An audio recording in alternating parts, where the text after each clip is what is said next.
శ్రీమాత్రే నమః అండి. మనం పిల్లల్ని జాగ్రత్తగా పెంచుకునేటువంటి విషయం గురించి మాట్లాడుకుంటున్నాం. ఇవాళ ఆ విషయం గురించి మాట్లాడుకునేటట్లయితే, మన పెద్దవాళ్ళకండి కొన్ని కోరికలుంటాయి. అంటే నా పిల్లలు ఈ డాక్టర్ అవ్వాలనో, ఇంజినీర్ అనో, లేకపోతే ఐఏఎస్, ఐపీఎస్‌లో ఇలా రకరకాల కోరికలు మన పెద్దవాళ్ళకు ఉంటాయన్నమాట. ఆ కోరికలన్నీ కూడా పిల్లల మీద పెట్టి నిర్బంధించొద్దు. ఏంటంటే పిల్లలకి రకరకాల ఇష్టాలుంటాయన్నమాట. వాడికి ఏ ఇష్టంలో, ఏ రంగంలో వాడికి ఇష్టం ఉందో చదివి ఉద్యోగం ఒక్కటే పిల్లలు ప్రయోజకులు అవ్వటం కాదండి. చదివి ఉద్యోగం చేసే పిల్లలే ప్రయోజకులు అయ్యారనుకుంటే అది పొరపాటండి. ప్రయోజకులు చదువుకి పిల్లలు ప్రయోజకులు అవ్వటానికి సంబంధం లేదండి. పిల్లలు సెటిల్ అవ్వటానికి దానికి ఏం సంబంధం లేదు. కొంతమందికి ఆటలు అంటే ఇష్టం, కొంతమందికి సంగీతం అంటే ఇష్టం ఉంటుంది, కొంతమందికి సాహిత్యం అంటే ఇష్టం ఉంటుంది, కొంతమంది చిన్నప్పటి నుంచి కవితలు చెప్తూ ఉంటారు. అవి మనం గమనించుకుంటూ ఉండాలి. కొంతమంది చక్కగా సినిమా కథలు రాయాలనుకుంటూ ఉంటారు. కొంతమంది ఏంటంటే చిత్రలేఖనం వేయటం అంటే చాలా ఇష్టంగా ఉంటుంది. రకరకాల ఇష్టాలు ఉంటాయండి పిల్లలకి. ఆ ఇష్టాన్ని తొక్కిపెట్టేసి మనకి తెలియనట్లుగా, మనం గమనించినట్టుగా ఉండు. అసలు ముందు గమనించినట్లు కదా, మనమే గమనించుకోము. పిల్లలకి అసలు ఏది ఇష్టపడుతున్నారో, వాళ్ళకి ఏ రంగం అంటే ఇష్టమో ఆ రంగంలో ప్రోత్సహిస్తే వాళ్ళు తప్పకుండా చాలా మంచి స్థాయిలోకి వెళతారనమాట.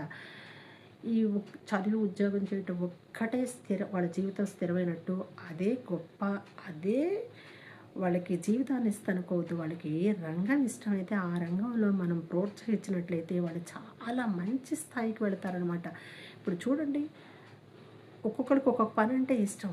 మిగిలిన పనులంటే వాళ్ళకి నీరసంగా, ఇసుగ్గా, అసహనంగా ఉంటుంది. వాళ్ళకి ఇష్టమైన పని అనుకోండి, ఎక్కడ లేని ఓపిక వచ్చేస్తుంది, ఎక్కడ లేని హుషారు వచ్చేస్తుంది. అది ఎక్కడి నుంచి వచ్చింది? అది శారీరకానికి సంబంధించింది కదా, మానసికానికి సంబంధించింది.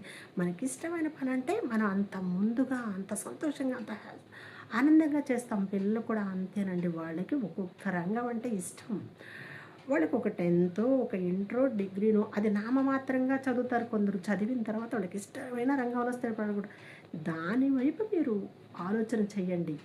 అంతేగాని చదువు ఒక్కటే ముఖ్యమని చదువులోనే వాళ్ళు స్థిరపడి చదువు ద్వారానే ఉద్యోగం తెచ్చుకోవాలనుకోవటం అది అసలు పిల్లల యొక్క వాళ్ళు ఆ రంగంలో ఎదగాలనుకునేదాన్ని మనం కళ్ళెం వేసేసి వాళ్ళని ఎదగనివ్వకుండా చేయటమే అవుతుందనమాట. అలా కాకుండా చక్కగా వాళ్ళ ఇష్టాన్ని గమనించుకొని వాళ్ళకి ఏ రంగంలో వాళ్ళు పైకెళ్ళాలనుకుంటున్నారో దానికి సంబంధించిన చదువు మాత్రం ఊరికే రాదు కదండి. చదువుకు కూడా చాలా డబ్బు, వేలు, లక్షలు ఖర్చు పెట్టాలి. అదే వాళ్ళు కొంత చదువుకున్న తర్వాత వాళ్ళకి ఇష్టమైన రంగం ఉందనుకోండి, దానిలోకి ఆ వస్తువును అమర్చడానికి మీరు డబ్బును ఖర్చు పెట్టారనుకోండి, చక్కగా వాళ్ళ రంగంలో బాగా రాణిస్తారు.